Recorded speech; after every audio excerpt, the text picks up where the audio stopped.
La mayor parte de la vida que existe en la Tierra es invisible, es microbiana. Aunque creemos que somos muy especiales y lo somos, porque podemos contemplar a los microbios, en realidad ellos dominan la Tierra. Es la frontera del siglo XXI, la búsqueda de los lugares más solitarios. Los cazadores de microbios descubren nuevos organismos en los sitios más insospechados. Los animales, incluidos los humanos, se pueden considerar comunidades andantes de organismos. Fueron las primeras formas de vida de la Tierra. Podría ser la única vida que exista en otros planetas. Probablemente será lo que encontremos cuando empecemos a buscar formas de vida en otros mundos. La vida. ¿Cuáles son sus límites? ¿De dónde procede? ¿Hay algún lugar en la Tierra donde no exista? Las respuestas se ocultan más allá del alcance del ojo humano.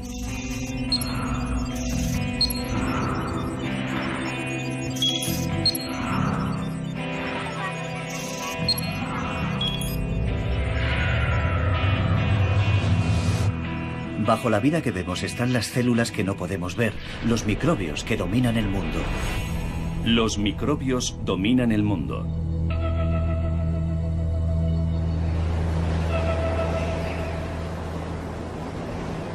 En el Valle de la Muerte, en Nevada, la búsqueda continúa. Estamos a 85 metros bajo el nivel del mar, el lugar más caluroso del mundo. Los cazadores de microbios buscan vida en las áridas salinas del lago Badwater. Parece el último lugar donde la científica Penny Amy debería buscar, pero los organismos que le interesan necesitan para sobrevivir concentraciones muy elevadas de sal. Hay unos depósitos rosa. Deberíamos tomar muestras por si hay halobacterias. Los microbios que ha encontrado son extraordinarios. Hace décadas ni se imaginaba su existencia. Pertenecen al grupo Archaea, los antiguos. Son extremófilos, les gusta lo extremo. Y prosperan en lugares donde pensábamos que no podía haber vida. Son el último gran descubrimiento en el mundo microbiano. Cuando vimos que formaban todo un dominio por sí solos, que eran tan diferentes de las bacterias como de los organismos superiores, fue toda una revelación.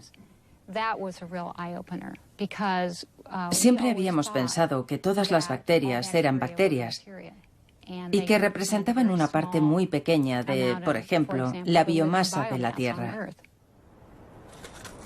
A nuestros ojos, las arqueas y las bacterias parecen idénticas, pero su química fundamental, la forma en que viven, es muy diferente, y ambas son muy distintas de las células que componen nuestro cuerpo.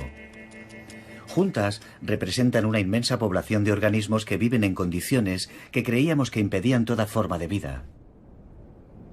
Las bacterias se observaron por primera vez bajo un microscopio hace 300 años. Entonces, la existencia de vida microbiana en el agua de una charca era una simple curiosidad.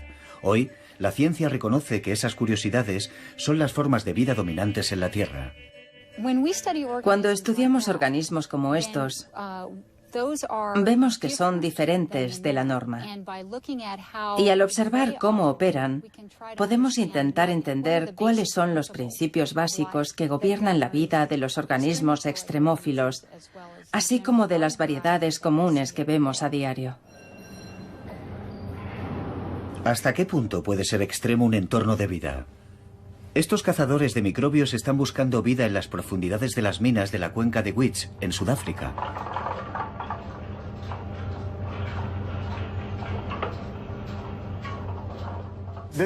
Este es nuestro acceso al subsuelo más profundo, que es lo que nos interesa. Nos interesa ver qué está creciendo a 3 kilómetros bajo la superficie de la Tierra. ¿Crees que eso es azufre, calcio? Azufre. Sí, puede ser. Son 3.000 metros de profundidad. El jefe de la expedición es James Hall. La posibilidad de bajar a grandes profundidades y ver el entorno nos permitirá estudiar la diversidad biológica y explorar qué formas de vida hay. Y han dado con un filón de oro, microbiano, por supuesto. En el agua y las rocas de las cuevas vive un extraordinario número de microbios.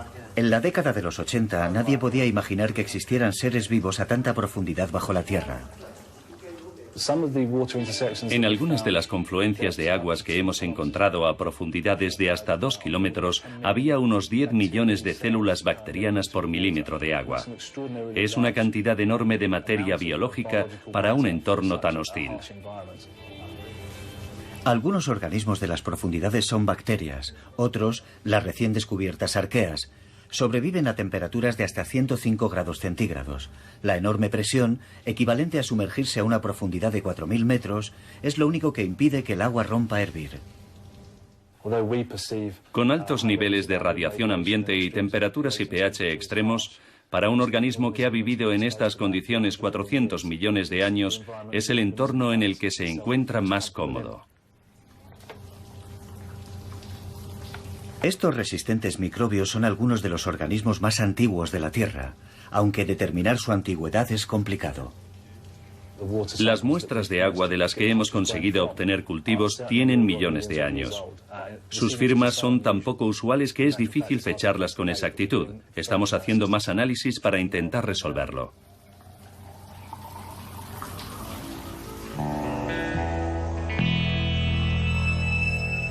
Del calor y la presión de las minas de Wits al frío y la sequedad extremos del desierto antártico. ¿Inhóspito? Sí. ¿Deshabitado? En absoluto. Dale Anderson, de la Universidad de McGill, es otro cazador de microbios. Los organismos que se encuentran en el Antártico no están ahí necesariamente porque quieren. Acabaron llegando allí y con el tiempo los que han sobrevivido se han adaptado con éxito al entorno. Por la acción de los vientos y el clima, han aterrizado en el lugar más frío del mundo. Puedes subir a la meseta polar, estar a 3.000 metros y observar un poco de nieve. Y puedes encontrar microorganismos, esporas, aguardando un mejor momento para desarrollarse. Este no es un buen periodo, están esperando a tener mejores condiciones. Por otra parte, en los lugares donde hay agua líquida y las temperaturas son un poco más altas, en estos nichos protegidos florece la vida.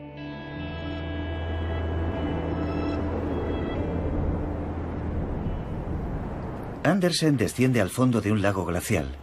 Nunca había imaginado que pudiese haber vida allí, sin luz ni oxígeno. Pero para su sorpresa, descubre una enorme comunidad de microbios viviendo en magníficas alfombras microbianas.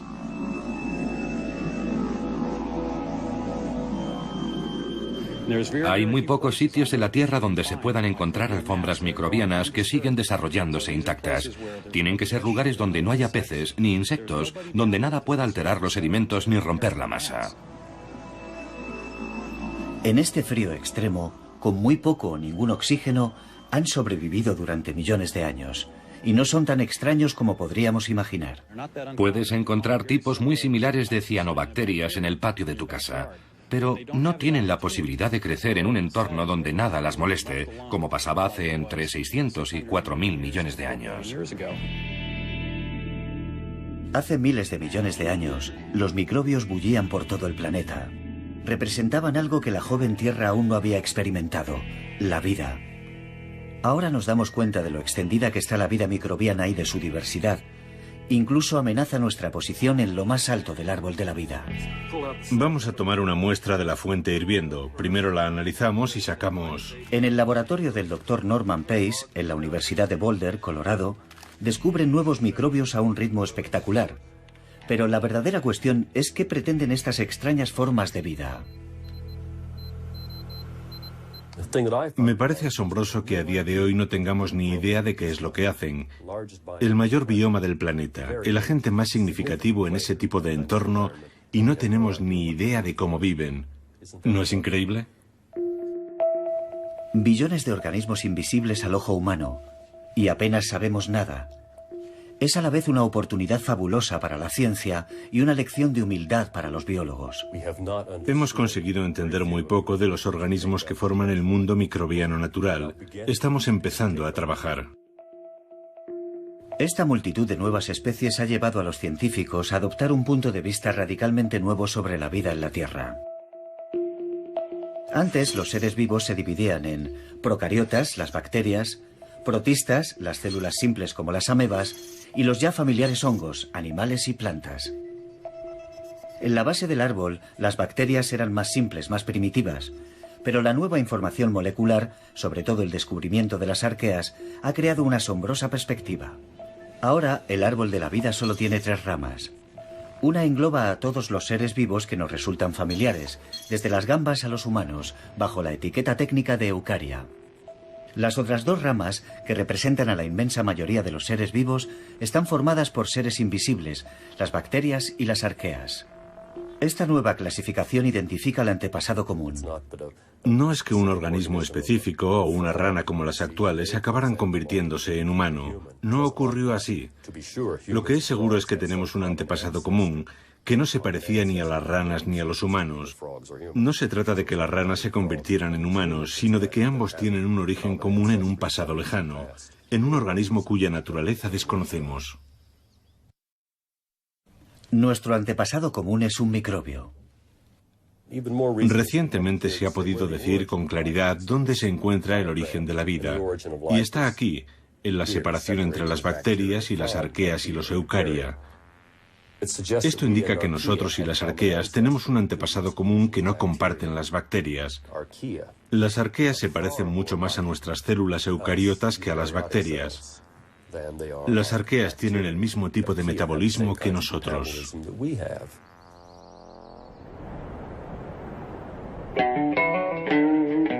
Son nuestros antepasados. Ocupan un lugar preeminente en el árbol de la vida. Y lo que es más importante, en la Tierra son los microbios los que mandan. Todo lo que había eran rocas.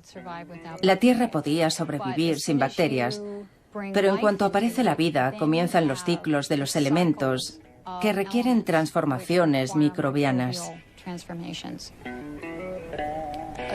Un sencillo ejemplo es el otoño. Las hojas caen de los árboles y forman un lecho en el suelo. Cuando vuelve a llegar el verano, los microbios lo han descompuesto parcial o totalmente, de modo que el proceso puede volver a comenzar otra vez al año siguiente. Y si dejaran de ser capaces de descomponer las hojas, todo el carbono quedaría atrapado en las hojas en pocos años. No tendríamos carbono para que vivieran los humanos, por ejemplo. Las bacterias están íntimamente relacionadas con la química de todo, lo animado y lo inanimado. Son tan importantes en los ciclos de la naturaleza que la vida no podría existir sin bacterias, pero las bacterias sí podrían existir sin el resto de los seres vivos. Está claro que tanto las bacterias como las recién descubiertas arqueas han colonizado algunos de los entornos más hostiles de la Tierra. Lo que nos preguntamos ahora es qué están haciendo ahí. En el Parque Nacional de Jasper, Martin Sharp, de la Universidad de Alberta, y sus colegas se dirigen a los campos de hielo de Columbia. Su destino es otro entorno extremo, un glaciar.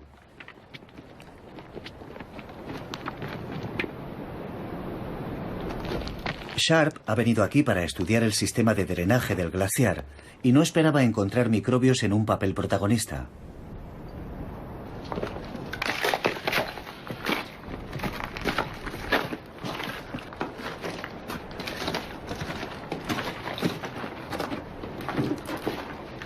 Hay unos organismos que viven en la superficie y otros debajo del glaciar.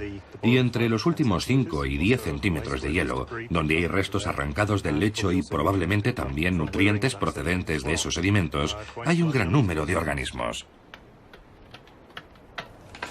Parece inevitable. Cuando un entorno en el planeta se vuelve microbiano, los organismos alteran lo que los rodea.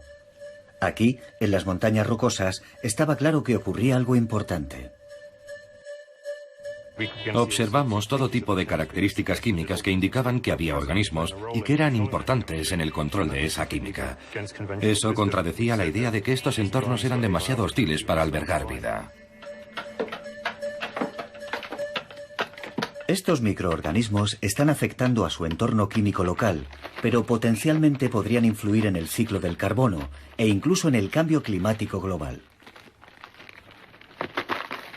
En Canadá, durante la última glaciación, hace entre 10 y 20.000 años, se formaron capas de hielo sobre áreas que ahora están cubiertas de bosque boreal, que es el mayor almacén de carbono orgánico del globo.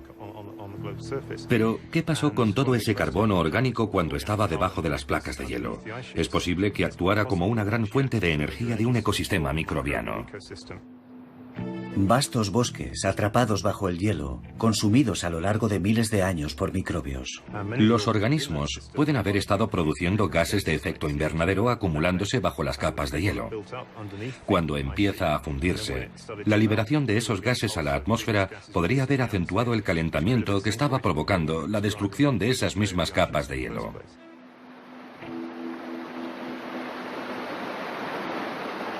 Hoy en día existe la preocupación de que con el aumento de las temperaturas, especialmente en el Ártico y a grandes altitudes, se acelere la retirada de los glaciares. Con el calentamiento global que se anticipa para el próximo siglo, no sabemos qué cantidad de CO2 se puede liberar según se retiren los glaciares. Es una de las investigaciones que realizamos en este momento. En las minas de oro de Sudáfrica, los científicos examinan el impacto que pueden tener los microbios sobre las rocas que los rodean.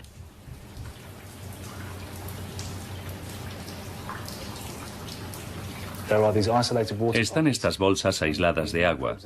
Los microbios están ahí dentro respirando, aunque muy despacio, y están literalmente precipitando minerales mientras respiran y viven. Y eso les permite cambiar la geología del subsuelo.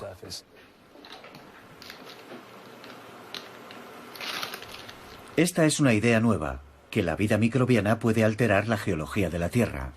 En los laboratorios de las minas de Wits están descubriendo que ni siquiera el oro es inmune a la acción microbiana. Los microbios extraen energía del oro y lo transforman químicamente.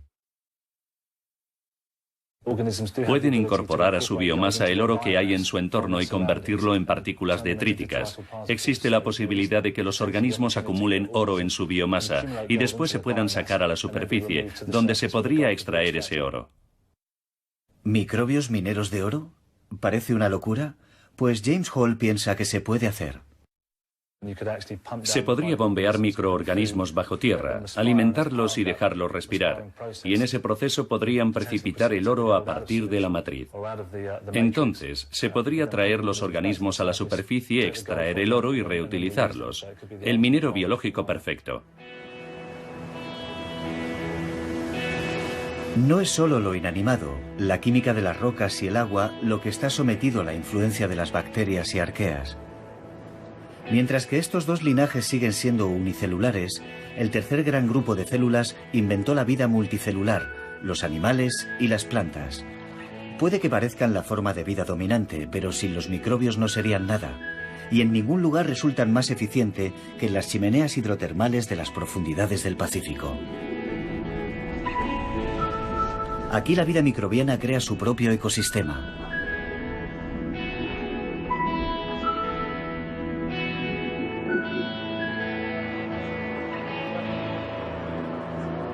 Bueno, es la parte externa de un reborde, sí.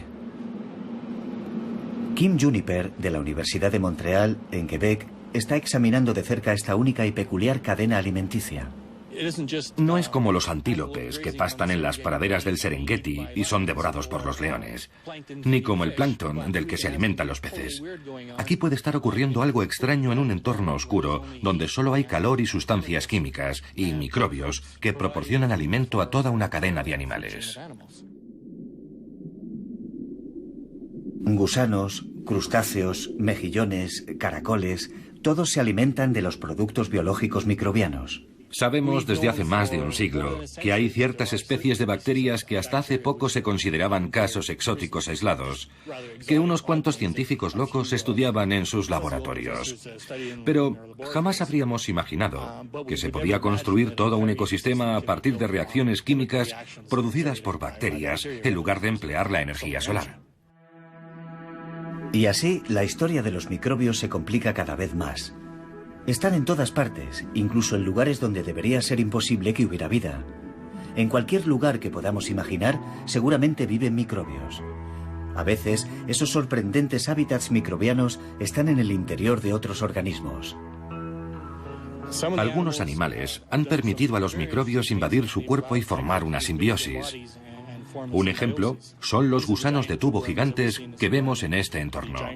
Almejas y mejillones gigantes. Han desarrollado tejidos u órganos adaptados para alojar a estos microbios. A veces, el portador del microbio no tiene elección. En la Universidad de Rochester, el Dr. John Warren estudia la Wolbachia. Estas bacterias han encontrado la relación ideal con una avispa. Su portadora es la avispa esmeralda, la más extendida por todo el planeta. La Wolbachia ha conseguido invadir a tantas avispas que se ha convertido en una de las bacterias más extendidas del mundo. Y para ello emplea una estrategia perfecta. Controla la reproducción de su portador. Creo que son increíblemente listas, en el sentido de que estas bacterias han dado con formas muy originales de perpetuarse. La bacteria vive en los huevos de la avispa. Una vez establecida, le interesa asegurarse de que en la especie predominen las hembras. Las avispas macho no transmiten la bacteria a la siguiente generación, solo lo hacen las hembras. La bacteria tiene sus trucos. Algunas Wolbachia matan a los machos. Otras cepas de Wolbachia convierten a los machos en hembras. Es lo que se llama feminización. ¿Y por qué lo hacen? Bueno, si intentamos ponernos en el lugar de la bacteria por un momento, tiene todo el sentido del mundo. Un macho no puede transmitir la bacteria, de modo que si la bacteria puede convertir a ese macho en hembra, desaparece el problema. Y ya se puede transmitir a nuevas generaciones. Pero ¿cómo se aseguran las bacterias de estar en todos y cada uno de los huevos de las avispas? Bill Sullivan, de la Universidad de Santa Cruz, en California, sigue el movimiento de las bacterias dentro de las células del insecto. Se agrupan alrededor de unas estructuras llamadas centrosomas, centros organizadores de la célula que controlan su división. Es un lugar perfecto porque cuando se divide la célula, los centrosomas también se dividen, y eso significa que la Wolbachia se transmitirá con cada nueva célula a la siguiente generación.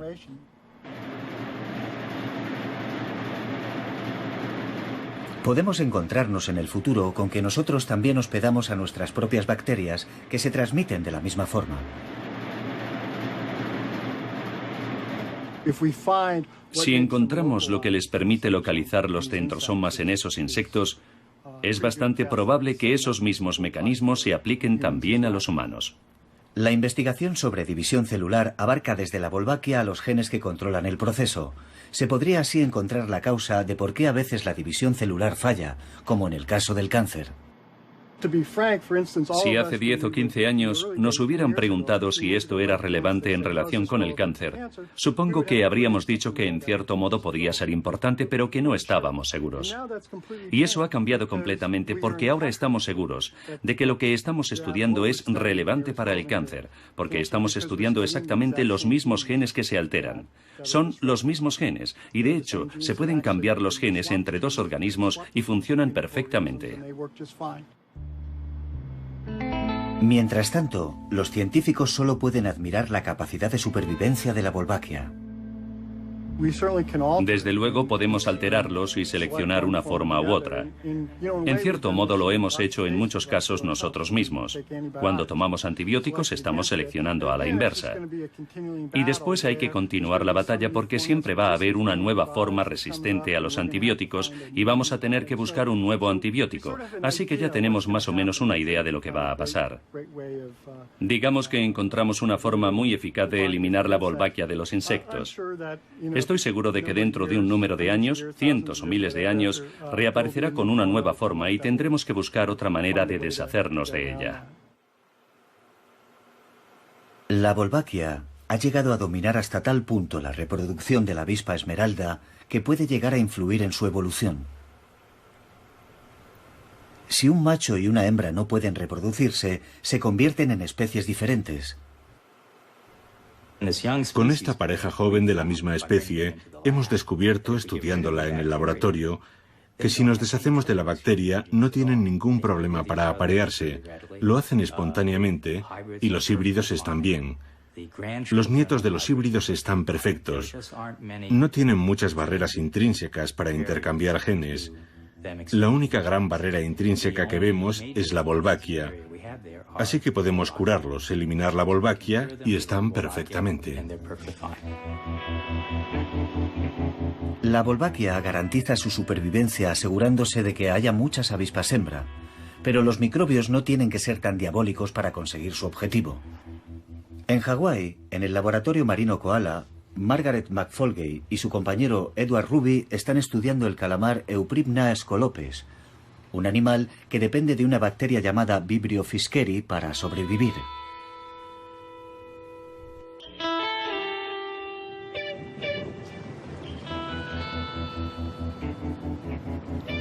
Hay muchos esta noche. Cuando el calamar sale por la noche, produce una luz similar a los reflejos de las estrellas o la luna. Para los depredadores es difícil distinguirlos de la luz natural que se refleja en la superficie del agua. Había tejidos bioluminiscentes que los zoólogos conocían desde hacía mucho y que permitían a determinados animales producir luz, pero no sabían cuál era la fuente de la luz, y resultó ser esta bacteria. Y además tiene crías. Y es grande. Los calamares recién nacidos no tienen bacterias. Tienen que recolectarlas para poder desarrollar un órgano luminoso. El animal y la bacteria se comunican de alguna forma y el tipo de bacteria adecuada se establece en el cuerpo del calamar. No sabemos cuál de los dos envía la primera señal. Se comunican entre sí para establecer y mantener la colonización, porque no sería extraño que la bacteria entrase en el cuerpo y se reprodujera demasiado, o que fuera eliminada por el portador. Y una vez dentro, tiene que establecerse un equilibrio entre el portador y el otro simbionte. Y eso tiene que ser una negociación muy delicada entre los dos. Es como si el portador estuviera poniendo contraseñas a la bacteria para permitirle el paso. Está diciendo, ¿eres la correcta? Sí, soy la correcta. ¿Pero realmente eres la correcta? Sí, realmente soy la correcta. Cuanto más peligrosa es la situación, en este caso tener bacterias que crecen en tus tejidos, más cuidado debes tener como portador de que tienes la bacteria adecuada. Las bacterias están comprobando constantemente la presencia de otras bacterias mediante moléculas mensajeras para establecer cuándo hay suficientes para producir una cantidad significativa de luz, y entonces la encienden. Estas moléculas permiten a las bacterias saber no solo si hay otras bacterias alrededor, sino también si son de su misma especie. Así que básicamente perciben cuántas más como ellas de su propia especie están presentes en el entorno. Esta es una relación poco usual, la de un tipo específico de bacteria y un calamar, una relación poco usual y delicada. Cada vez hay más pruebas de que la interacción con microorganismos ha sido una constante a lo largo de la evolución de los animales. Y es que cada animal que encontramos y que examinamos con todo detalle parece tener alguna asociación con una bacteria en particular, con una bacteria específica, su socio bacteriano. Esta asociación entre un animal y sus microbios es esencial para la salud, incluso para la supervivencia del animal. Sin bacterias, muchos sistemas orgánicos animales no se desarrollarían correctamente. Lo sabemos a partir de estudios de los denominados animales notobióticos, animales que se desarrollan sin la presencia de bacterias. Incluso en casos humanos en los que se está administrando gran cantidad de antibióticos, a menudo se producen problemas digestivos o ciertos problemas reproductivos. De modo que, sin un equilibrio bacteriano correcto, la comunidad entera, es decir, la bacteria y su portador animal, no operan bien.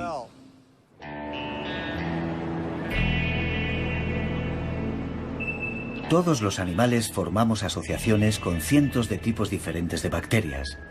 Y no son bacterias cualesquiera.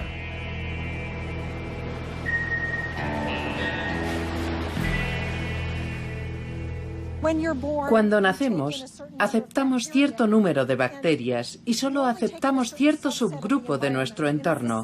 Y es el mismo tipo de subgrupo, el mismo grupo de microorganismos con los que nos hemos asociado los humanos desde siempre. Somos en un 90% no humanos. 9 de cada 10 células de nuestro cuerpo son en realidad otros organismos vivientes. No somos individuos, somos comunidades. Es un golpe más a la idea de que somos la forma de vida preeminente en la Tierra.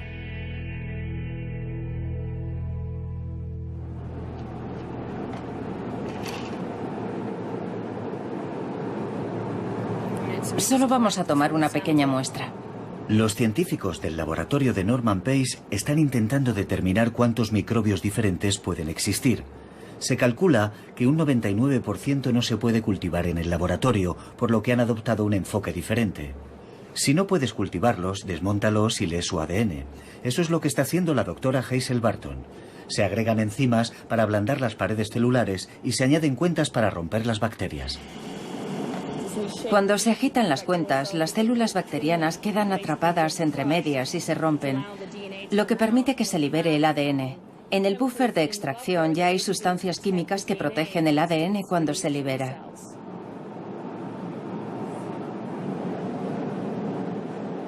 Este ADN líquido es muy valioso. Contiene los genomas de todos los organismos que se han encontrado en el entorno. Es como leer un libro, solo que no entendemos lo que significan las palabras. Por eso tenemos que llevarlo al otro ordenador y comparar las firmas con toda la información que tenemos en la base de datos. Es casi como un código lo que aparece ante nosotros, y así podremos entender lo que nos está diciendo esta información. Hasta ahora, esa información está diciendo a Hazel Barton que está encontrando un número asombroso de nuevos organismos. A decir verdad, es raro el día que no descubrimos un nuevo filotipo, que es básicamente para el Lego como descubrir una nueva especie. En algunos entornos que investigamos, solemos encontrar habitualmente más de 30 nuevas especies en un solo entorno.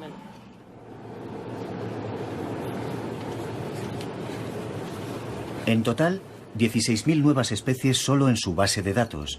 Cada especie compuesta por decenas de miles de comunidades, formadas por miles de millones de células individuales. Después clonamos cada uno de esos fragmentos de ADN en un organismo, de forma que tenemos una colonia individual que representa a cada una de las huellas genéticas de ese entorno. Son las páginas amarillas de ese entorno. Si comparamos lo que sabíamos hace 10 años con lo que sabemos ahora, es como si hubiéramos despegado en un cohete a una velocidad de vértigo.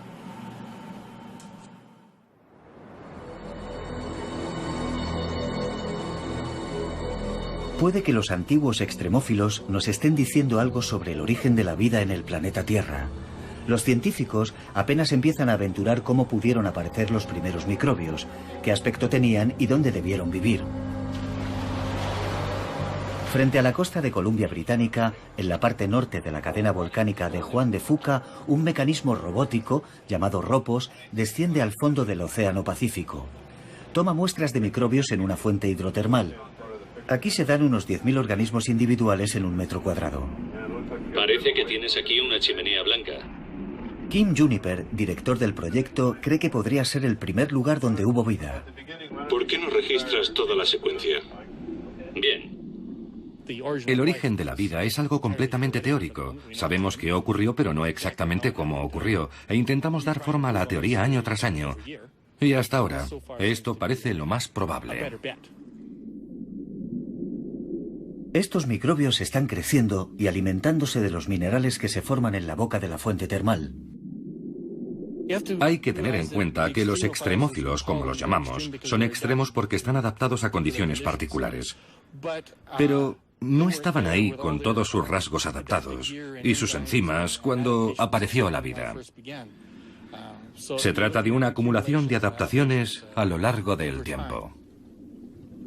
Juniper aventura lo que podría haber ocurrido antes de la aparición de los microbios. Según el modelo de la charca caliente, que era la primera idea sobre el origen de la vida, en ese caldo primero lo tienes todo, pero no hay realmente una forma de concentrar nada, excepto quizá por evaporación. Para Kim Juniper, un residuo de sustancias químicas, metales y minerales bajo el calor del interior de la Tierra ayudó a dar los primeros pasos hacia la vida. Las chimeneas hidrotermales serían un buen lugar para generar vida. En realidad, solo necesitamos agua y piedras. Y si tenemos un poco de energía, calor o algún otro tipo de energía, Eso permite al agua extraer las sales minerales de las piedras y generar vida.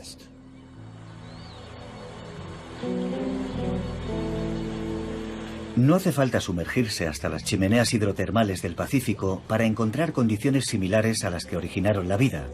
En el Parque Nacional de Yellowstone, en Wyoming, las fuentes hidrotermales están repletas de arqueas. El doctor Norman Pace tiene la sensación de que las condiciones que se dan aquí deben ser muy parecidas a las de la Tierra primitiva.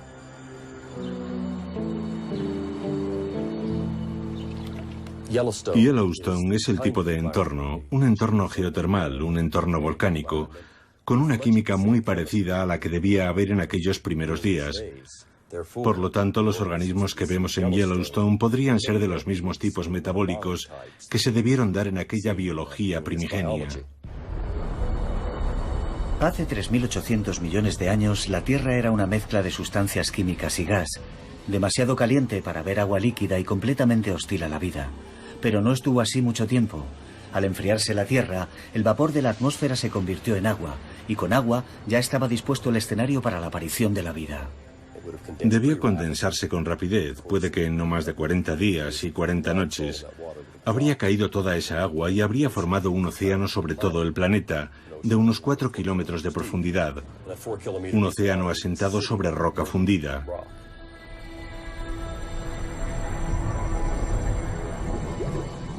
El primer escenario debió ser, probablemente, un entorno hidrotermal parecido al alquitrán, orgánicamente rico, con agua caliente que brotaría por las grietas de las rocas del suelo de ese océano. Norman Pace sospecha que las primeras formas de vida terrestre nos habrían parecido muy peculiares. Las primeras formas de vida debieron ser, probablemente, lo que llamaríamos sincitiales, una fusión de material biológico, no células individuales, sino una comunidad bioquímica.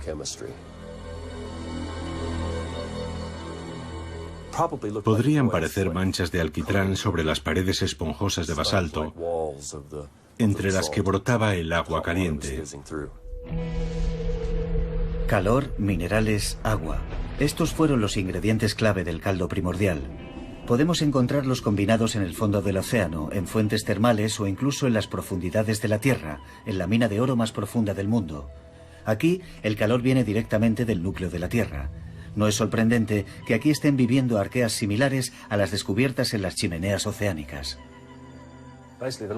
El proceso vital parece encontrar cualquier tipo de nicho o de sistema energético disponible para explorarlo y utilizarlo para su supervivencia.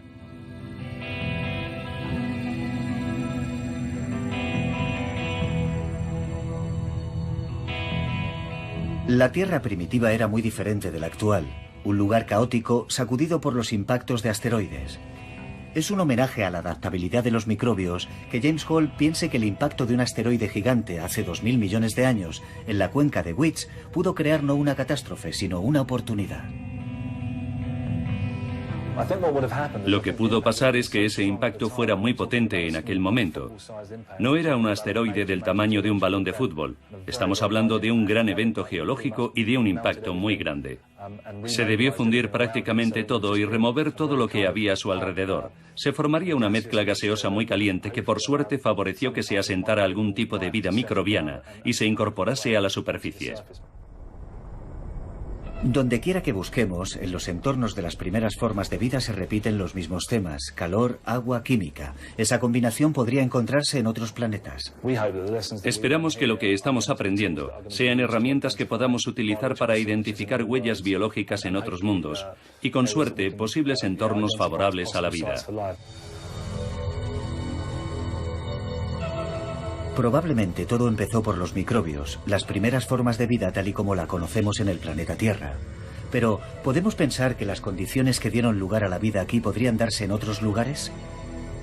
Ken Nilsson dirige el programa de detección de vida de la NASA. Muchos científicos piensan que la vida en la Tierra es una evolución natural de las cosas, porque ese tipo de química es el mejor. Pero aunque pueda ser perfecto para la Tierra, podrían equivocarse si fueran a otro planeta con condiciones diferentes. Lo que quiero decir es que si se parece a la vida en la Tierra es fantástico. Y aunque genéticamente se remonte a algo similar, sugerir que hubo una transferencia de vida entre planetas o algo así es todavía más fantástico. Pero lo mejor de todo sería que fuera totalmente diferente. Entonces todos nuestros sueños y esperanzas se harían realidad, en el sentido de que esto puede ocurrir más de una vez, y puede ocurrir de formas distintas. Uno de los lugares donde es posible que haya existido vida es en Marte. En 1977, un espectacular descubrimiento microbiano dio un gran impulso a la NASA para la búsqueda de vida en Marte. El cazador de extremófilos, Henry Friedman, tenía la corazonada de que si podía haber vida a altas temperaturas, también debía haberla en lugares muy fríos. Podría darse vida en Marte, el planeta helado, y encontró en los valles secos de McMurdo, en la Antártida, arqueas que vivían en el interior de las rocas. A nuestro alrededor vemos fantásticas formaciones de piedra caliza. En la superficie de estas rocas no hay vida, pero en su interior hay microorganismos. Y esos organismos viven absolutamente al límite, por así decirlo, en condiciones extremas. Siempre hambrientos, siempre helados, siempre al borde de la extinción. Pero sobreviven. Sobreviven porque han encontrado refugio en el interior de las rocas. Dale Anderson ha estado con Friedman en la Antártida y es miembro de la NASA. Durante años y años, la gente ha estado recorriendo estas superficies calizas. Los geólogos han estado tomando muestras, examinándolas, y nadie había imaginado que era como una urbanización poblada por innumerables microorganismos. Y era una buena noticia porque significaba que había un nuevo nicho, un nuevo entorno en la superficie de Marte donde podíamos buscar signos de vida.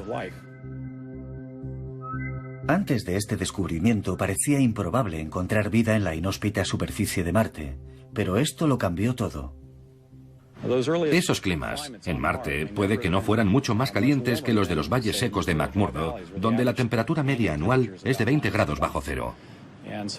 Si podemos comprender cómo sobrevive un organismo en una zona como los valles secos o en otras áreas de la Antártida, eso nos ayudaría a entender qué se debería hacer para buscar vida o restos de organismos vivos en Marte. ¿Qué se debería hacer? Es lo que se estudia en el Laboratorio de Retropropulsión de Pasadena, en California. El científico Sasha Tapin está examinando una muestra de piedra de Henry Friedman más de cerca. Hace un tag de la muestra. Después de horas de escaneado, el ordenador elabora una réplica exacta de la piedra. Los datos se transfieren a un programa de representación en 3D. Rohit Bhartia, programador informático de la NASA, puede examinar el interior de la piedra virtual en busca de microbios sin dañar la original. Y entonces, como puede ver aquí, se distingue una línea más oscura que es una comunidad de organismos vivientes. Estas imágenes en 3D se pueden seccionar de cualquier forma y por cualquier parte para mostrar que una piedra fría y dura es el hogar de una comunidad de microorganismos. Ahora ninguna de estas piedras me parece algo inanimado. Está animada. Hay vida por todas partes. Es una fuente de alimentación. Es lo que respiran estos seres, estas bacterias. Es el medio en el que se desarrolla su vida, su casa. Es su forma de vida. En su interior hay comunidades enteras. Ya no es una piedra que puedas tirar y decir, ahí no hay nada, es un objeto inanimado. Los seres que viven dentro de la roca han formado una estructura cooperativa llamada biofilm, con una jerarquía. Las bacterias productoras primarias están en la parte superior. Las que viven de los bioproductos de las bacterias primarias están debajo. Pueden sobrevivir fuera de la comunidad como bacterias individualistas. Se han encontrado así, pero entonces operan de forma distinta y pueden cambiar de entorno gracias al biofilm, a su estructura organizada. Trabajan mejor en comunidad. Es una de esas cosas que se podrían antropomorfizar y pensar que lo saben, pero no podemos estar seguros de si lo saben o simplemente es un bioproducto de su existencia.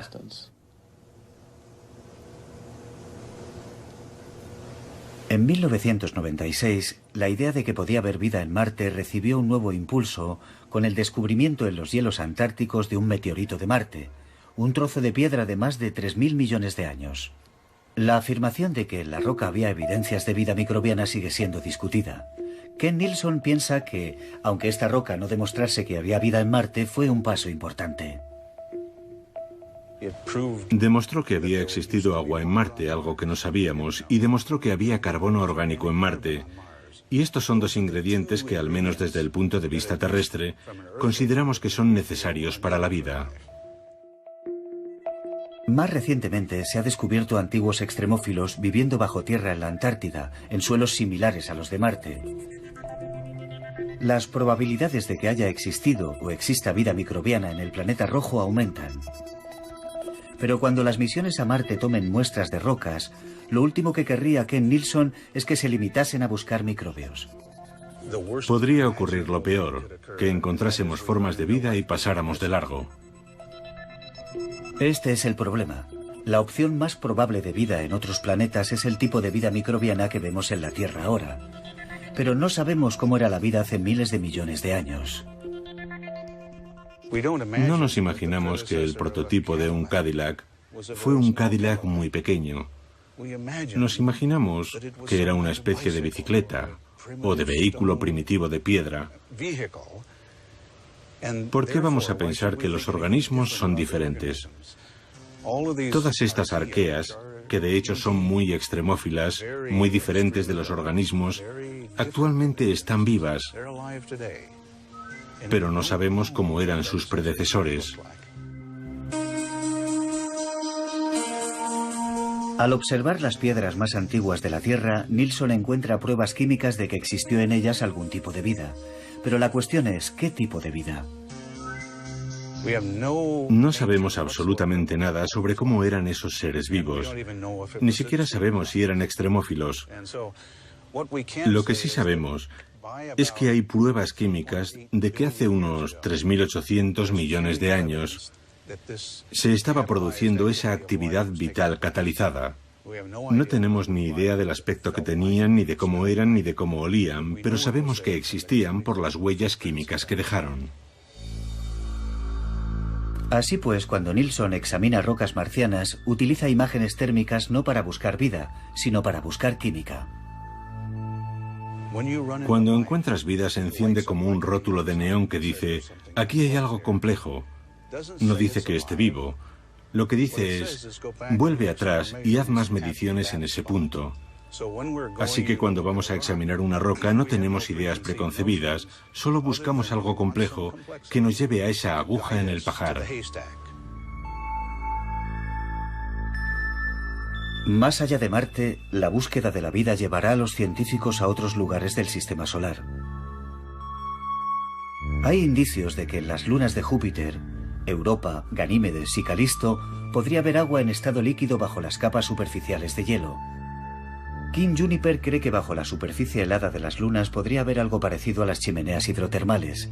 Incluso sería posible confirmarlo examinando el material pulverizado que generan los impactos de meteoritos en la superficie de estas lunas.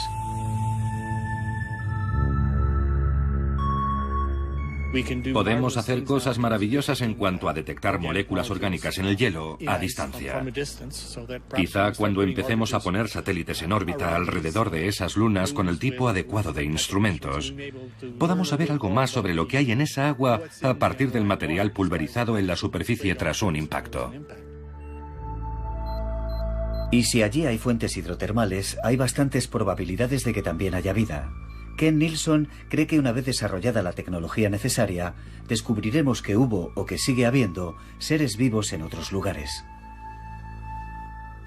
Hace alrededor de 4.000 millones de años, la Tierra se enfrió lo suficiente para ser compatible con lo que llamamos vida. Y dentro de un par de cientos de millones de años después, hay evidencias de que existe vida. Eso es fantástico. Significa que a pesar de que esta vida es compleja y tiene todas esas propiedades tan admirables, no fue tan difícil. Y cuando sabes eso, cambia la forma en que piensas sobre buscar en otros lugares. Y si unes eso a todos estos otros sistemas solares que estamos observando, es inevitable entusiasmarse al pensar que algún día nos encontraremos con vida en algún otro lugar.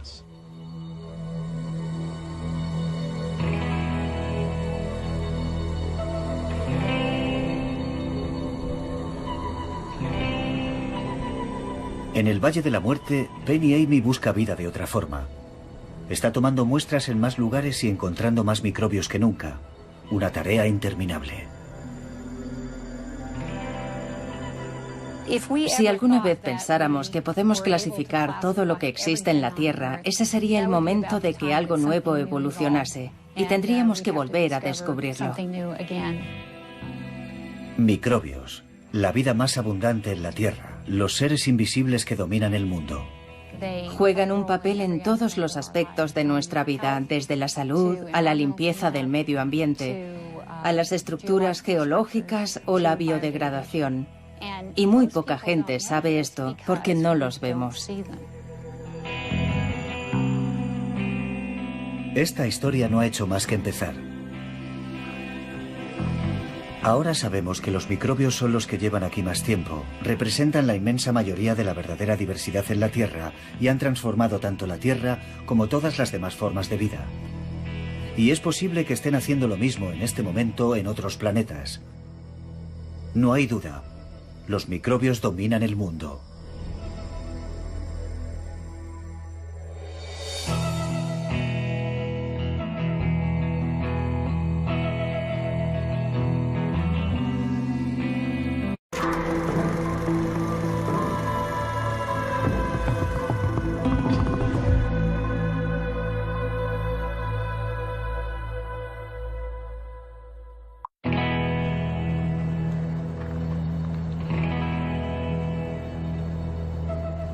La mayor parte de la vida que existe en la Tierra es invisible, es microbiana. Aunque creemos que somos muy especiales y lo somos, porque podemos contemplar a los microbios, en realidad ellos dominan la Tierra. Es la frontera del siglo XXI, la búsqueda de los lugares más solitarios. Los cazadores de microbios descubren nuevos organismos en los sitios más insospechados. Los animales, incluidos los humanos, se pueden considerar comunidades andantes de organismos. Fueron las primeras formas de vida de la Tierra. Podría ser la única vida que exista en otros planetas. Probablemente será lo que encontremos cuando empecemos a buscar formas de vida en otros mundos. La vida. ¿Cuáles son sus límites? ¿De dónde procede? ¿Hay algún lugar en la Tierra donde no exista? Las respuestas se ocultan más allá del alcance del ojo humano.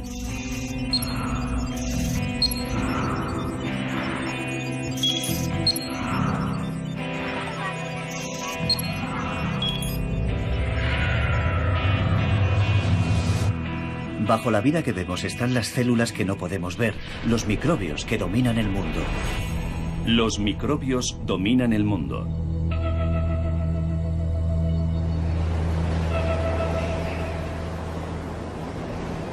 En el Valle de la Muerte, en Nevada, la búsqueda continúa.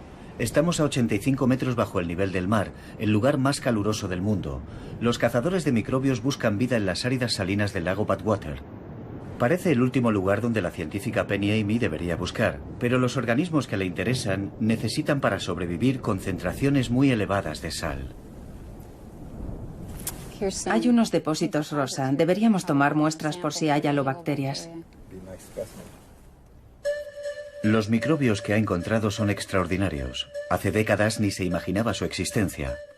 Pertenecen al grupo Archaea, los antiguos. Son extremófilos. Les gusta lo extremo.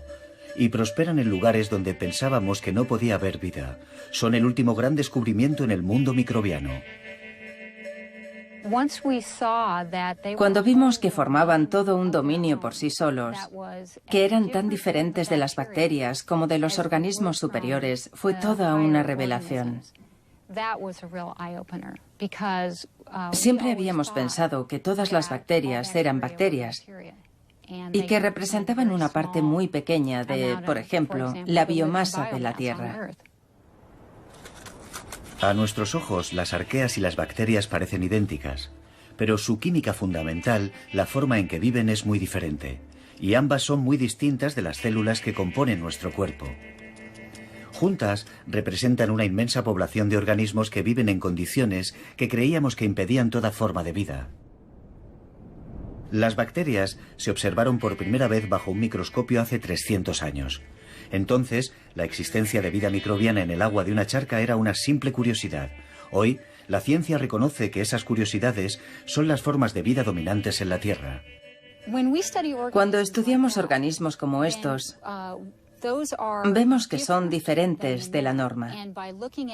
Y al observar cómo operan, podemos intentar entender cuáles son los principios básicos que gobiernan la vida de los organismos extremófilos, así como de las variedades comunes que vemos a diario.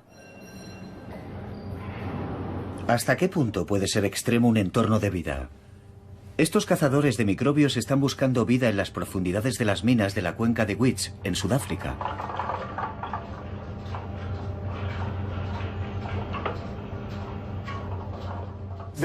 Este es nuestro acceso al subsuelo más profundo. ¿Qué es lo que nos interesa? Nos interesa ver qué está creciendo a 3 kilómetros bajo la superficie de la Tierra. ¿Crees que eso es azufre, calcio?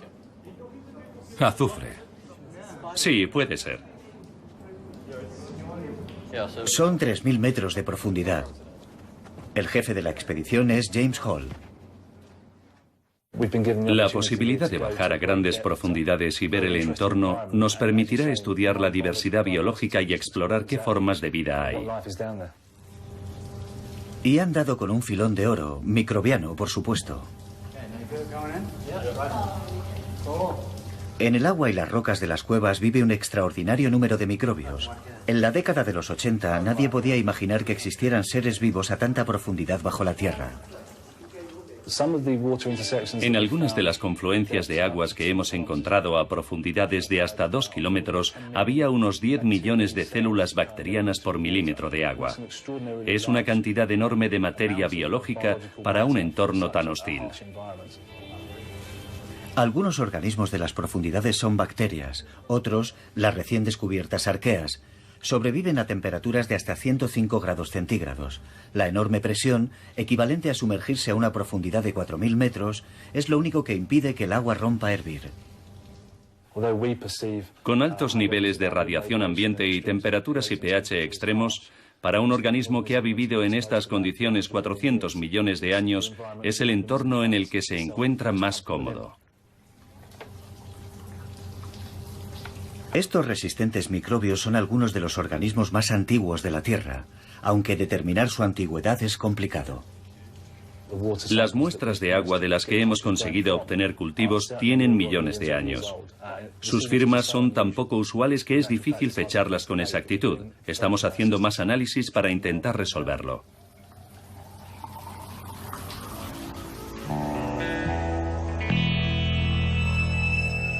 Del calor y la presión de las minas de Wits al frío y la sequedad extremos del desierto antártico. ¿Inhóspito? Sí. ¿Deshabitado? En absoluto. Dale Anderson, de la Universidad de McGill, es otro cazador de microbios. Los organismos que se encuentran en el Antártico no están ahí necesariamente porque quieren. Acabaron llegando allí y con el tiempo los que han sobrevivido se han adaptado con éxito al entorno. Por la acción de los vientos y el clima, han aterrizado en el lugar más frío del mundo. Puede subir a la meseta polar, estar a 3.000 metros y observar un poco de nieve. Y puedes encontrar microorganismos, esporas, aguardando un mejor momento para desarrollarse. Este no es un buen periodo, están esperando a tener mejores condiciones. Por otra parte, en los lugares donde hay agua líquida y las temperaturas son un poco más altas, en estos nichos protegidos florece la vida.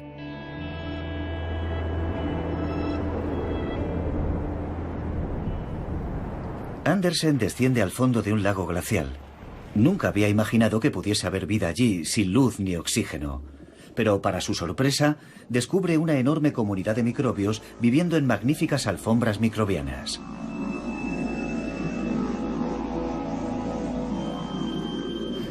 Hay muy pocos sitios en la Tierra donde se puedan encontrar alfombras microbianas que siguen desarrollándose intactas.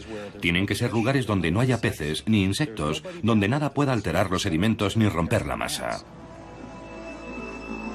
En este frío extremo, con muy poco o ningún oxígeno, han sobrevivido durante millones de años.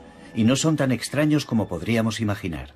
Puedes encontrar tipos muy similares de cianobacterias en el patio de tu casa, pero no tienen la posibilidad de crecer en un entorno donde nada las moleste, como pasaba hace entre 600 y 4.000 millones de años. Hace miles de millones de años, los microbios bullían por todo el planeta. Representaban algo que la joven Tierra aún no había experimentado: la vida. Ahora nos damos cuenta de lo extendida que está la vida microbiana y de su diversidad. Incluso amenaza nuestra posición en lo más alto del árbol de la vida. Vamos a tomar una muestra de la fuente hirviendo. Primero la analizamos y sacamos... En el laboratorio del Dr. Norman Pace, en la Universidad de Boulder, Colorado, descubren nuevos microbios a un ritmo espectacular. Pero la verdadera cuestión es qué pretenden estas extrañas formas de vida. Me parece asombroso que a día de hoy no tengamos ni idea de qué es lo que hacen. El mayor bioma del planeta, el agente más significativo en ese tipo de entorno, y no tenemos ni idea de cómo viven. ¿No es increíble? Billones de organismos invisibles al ojo humano, y apenas sabemos nada. Es a la vez una oportunidad fabulosa para la ciencia y una lección de humildad para los biólogos.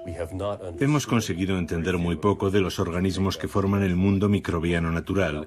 Estamos empezando a trabajar. Esta multitud de nuevas especies ha llevado a los científicos a adoptar un punto de vista radicalmente nuevo sobre la vida en la Tierra.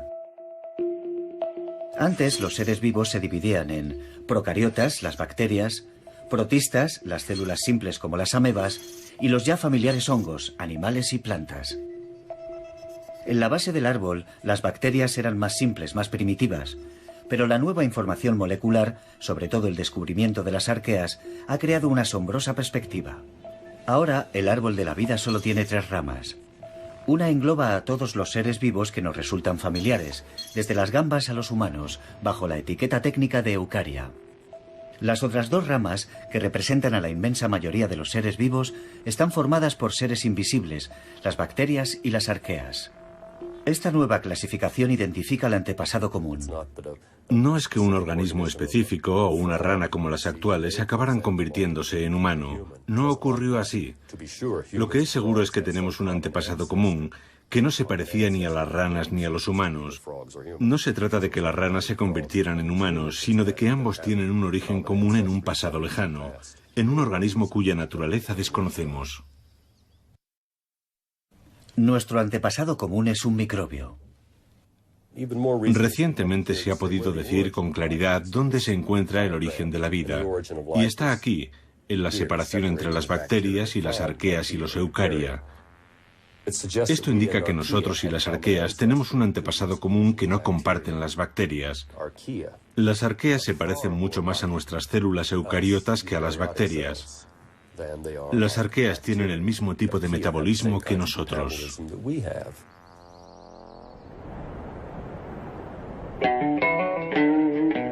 Son nuestros antepasados. Ocupan un lugar preeminente en el árbol de la vida. Y lo que es más importante, en la Tierra son los microbios los que mandan. Todo lo que había eran rocas. La Tierra podía sobrevivir sin bacterias, pero en cuanto aparece la vida, comienzan los ciclos de los elementos que requieren transformaciones microbianas.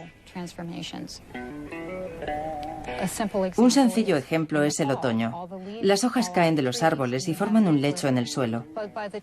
Cuando vuelve a llegar el verano, los microbios lo han descompuesto parcial o totalmente, de modo que el proceso puede volver a comenzar otra vez al año siguiente. Y si dejaran de ser capaces de descomponer las hojas, todo el carbono quedaría atrapado en las hojas en pocos años. No tendríamos carbono para que vivieran los humanos, por ejemplo. Las bacterias están íntimamente relacionadas con la química de todo, lo animado y lo inanimado. Son tan importantes en los ciclos de la naturaleza que la vida no podría existir sin bacterias, pero las bacterias sí podrían existir sin el resto de los seres vivos. Está claro que tanto las bacterias como las recién descubiertas arqueas han colonizado algunos de los entornos más hostiles de la Tierra. Lo que nos preguntamos ahora es qué están haciendo ahí. En el Parque Nacional de Jasper, Martin Sharp, de la Universidad de Alberta, y sus colegas se dirigen a los campos de hielo de Columbia. Su destino es otro entorno extremo, un glaciar.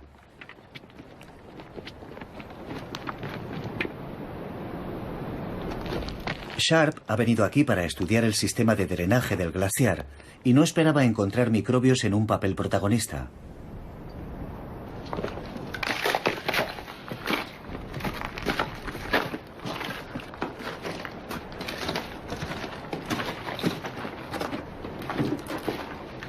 Hay unos organismos que viven en la superficie y otros debajo del glaciar.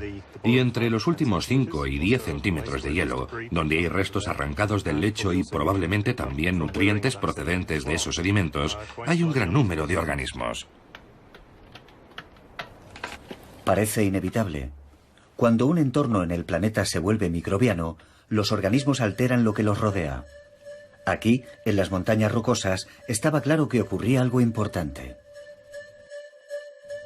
Observamos todo tipo de características químicas que indicaban que había organismos y que eran importantes en el control de esa química. Eso contradecía la idea de que estos entornos eran demasiado hostiles para albergar vida. Estos microorganismos están afectando a su entorno químico local, pero potencialmente podrían influir en el ciclo del carbono e incluso en el cambio climático global. En Canadá, durante la última glaciación, hace entre 10 y 20.000 años, se formaron capas de hielo sobre áreas que ahora están cubiertas de bosque boreal, que es el mayor almacén de carbono orgánico del globo. Pero, ¿qué pasó con todo ese carbono orgánico cuando estaba debajo de las placas de hielo? Es posible que actuara como una gran fuente de energía de un ecosistema microbiano. Vastos bosques atrapados bajo el hielo, consumidos a lo largo de miles de años por microbios. Los organismos pueden haber estado produciendo gases de efecto invernadero acumulándose bajo las capas de hielo. Cuando empieza a fundirse, la liberación de esos gases a la atmósfera podría haber acentuado el calentamiento que estaba provocando la destrucción de esas mismas capas de hielo.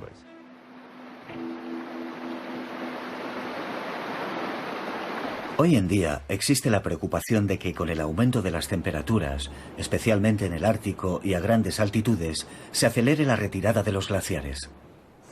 Con el calentamiento global que se anticipa para el próximo siglo, no sabemos qué cantidad de CO2 se puede liberar según se retiren los glaciares. Es una de las investigaciones que realizamos en este momento. En las minas de oro de Sudáfrica, los científicos examinan el impacto que pueden tener los microbios sobre las rocas que los rodean.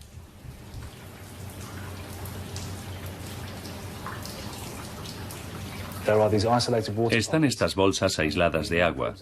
Los microbios están ahí dentro respirando, aunque muy despacio, y están literalmente precipitando minerales mientras respiran y viven. Y eso les permite cambiar la geología del subsuelo.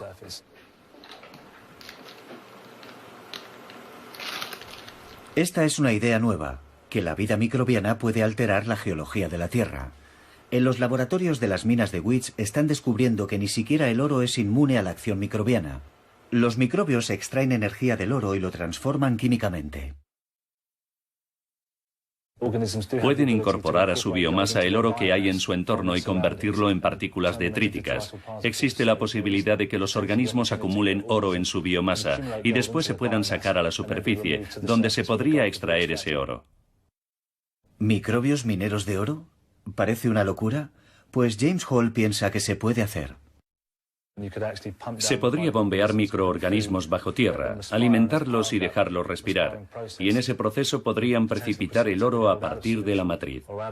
Entonces, se podría traer los organismos a la superficie, extraer el oro y reutilizarlos. El minero biológico perfecto. No es solo lo inanimado, la química de las rocas y el agua, lo que está sometido a la influencia de las bacterias y arqueas. Mientras que estos dos linajes siguen siendo unicelulares, el tercer gran grupo de células inventó la vida multicelular, los animales y las plantas. Puede que parezcan la forma de vida dominante, pero sin los microbios no serían nada, y en ningún lugar resultan más eficiente que en las chimeneas hidrotermales de las profundidades del Pacífico. Aquí la vida microbiana crea su propio ecosistema.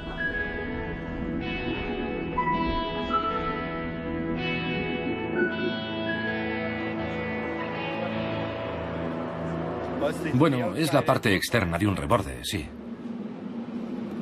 Kim Juniper, de la Universidad de Montreal, en Quebec, está examinando de cerca esta única y peculiar cadena alimenticia. No es como los antílopes que pastan en las praderas del Serengeti y son devorados por los leones, ni como el plancton del que se alimentan los peces.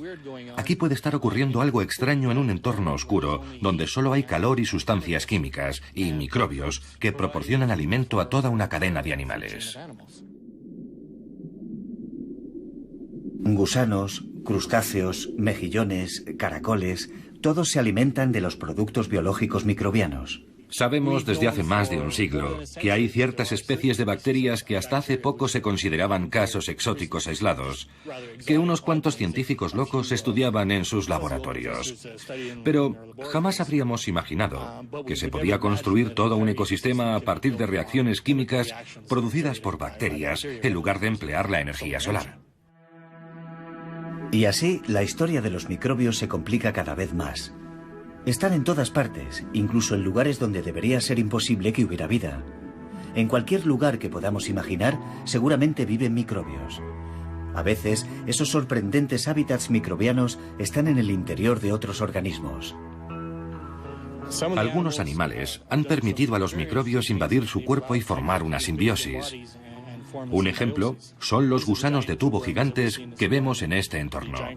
Almejas y mejillones gigantes. Han desarrollado tejidos u órganos adaptados para alojar a estos microbios. A veces, el portador del microbio no tiene elección. En la Universidad de Rochester, el Dr. John Warren estudia la Wolbachia. Estas bacterias han encontrado la relación ideal con una avispa. Su portadora es la avispa esmeralda, la más extendida por todo el planeta. La Wolbachia ha conseguido invadir a tantas avispas que se ha convertido en una de las bacterias más extendidas del mundo. Y para ello emplea una estrategia perfecta. Controla la reproducción de su portador. Creo que son increíblemente listas, en el sentido de que estas bacterias han dado con formas muy originales de perpetuarse. La bacteria vive en los huevos de la avispa. Una vez establecida, le interesa asegurarse de que en la especie predominen las hembras. Las avispas macho no transmiten la bacteria a la siguiente generación, solo lo hacen las hembras. La bacteria tiene sus trucos. Algunas Wolbachia matan a los machos. Otras cepas de Wolbachia convierten a los machos en hembras. Es lo que se llama feminización. ¿Y por qué lo hacen? Bueno, si intentamos ponernos en el lugar de la bacteria por un momento, tiene todo el sentido del mundo. Un macho no puede transmitir la bacteria, de modo que si la bacteria puede convertir a ese macho en hembra, desaparece el problema. Y ya se puede transmitir a nuevas generaciones. Pero ¿cómo se aseguran las bacterias de estar en todos y cada uno de los huevos de las avispas? Bill Sullivan, de la Universidad de Santa Cruz, en California, sigue el movimiento de las bacterias dentro de las células del insecto. Se agrupan alrededor de unas estructuras llamadas centrosomas, centros organizadores de la célula que controlan su división. Es un lugar perfecto porque cuando se divide la célula, los centrosomas también se dividen, y eso significa que la Wolbachia se transmitirá con cada nueva célula a la siguiente generación.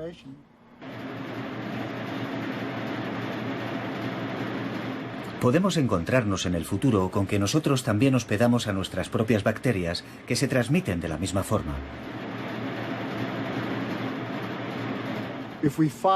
Si encontramos lo que les permite localizar los centrosomas en esos insectos, es bastante probable que esos mismos mecanismos se apliquen también a los humanos. La investigación sobre división celular abarca desde la Wolbachia a los genes que controlan el proceso. Se podría así encontrar la causa de por qué a veces la división celular falla, como en el caso del cáncer. Si hace 10 o 15 años nos hubieran preguntado si esto era relevante en relación con el cáncer, supongo que habríamos dicho que en cierto modo podía ser importante, pero que no estábamos seguros. Y eso ha cambiado completamente porque ahora estamos seguros de que lo que estamos estudiando es relevante para el cáncer, porque estamos estudiando exactamente los mismos genes que se alteran. Son los mismos genes y de hecho se pueden cambiar los genes entre dos organismos y funcionan perfectamente. Mientras tanto, los científicos solo pueden admirar la capacidad de supervivencia de la Wolbachia. Desde luego podemos alterarlos y seleccionar una forma u otra. En cierto modo lo hemos hecho en muchos casos nosotros mismos. Cuando tomamos antibióticos estamos seleccionando a la inversa.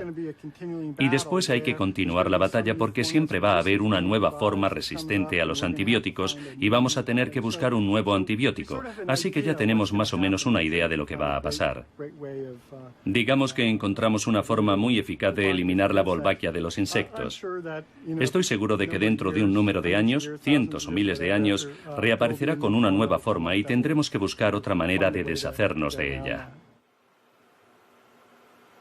La Wolbachia ha llegado a dominar hasta tal punto la reproducción de la avispa esmeralda que puede llegar a influir en su evolución. Si un macho y una hembra no pueden reproducirse, se convierten en especies diferentes. Con esta pareja joven de la misma especie, hemos descubierto, estudiándola en el laboratorio, que si nos deshacemos de la bacteria no tienen ningún problema para aparearse, lo hacen espontáneamente y los híbridos están bien. Los nietos de los híbridos están perfectos. No tienen muchas barreras intrínsecas para intercambiar genes. La única gran barrera intrínseca que vemos es la Wolbachia. Así que podemos curarlos, eliminar la Wolbachia y están perfectamente. La Wolbachia garantiza su supervivencia asegurándose de que haya muchas avispas hembra, pero los microbios no tienen que ser tan diabólicos para conseguir su objetivo. En Hawái, en el laboratorio marino Koala, Margaret McFolgey y su compañero Edward Ruby están estudiando el calamar Euprymna scolopes, un animal que depende de una bacteria llamada Vibrio fischeri para sobrevivir.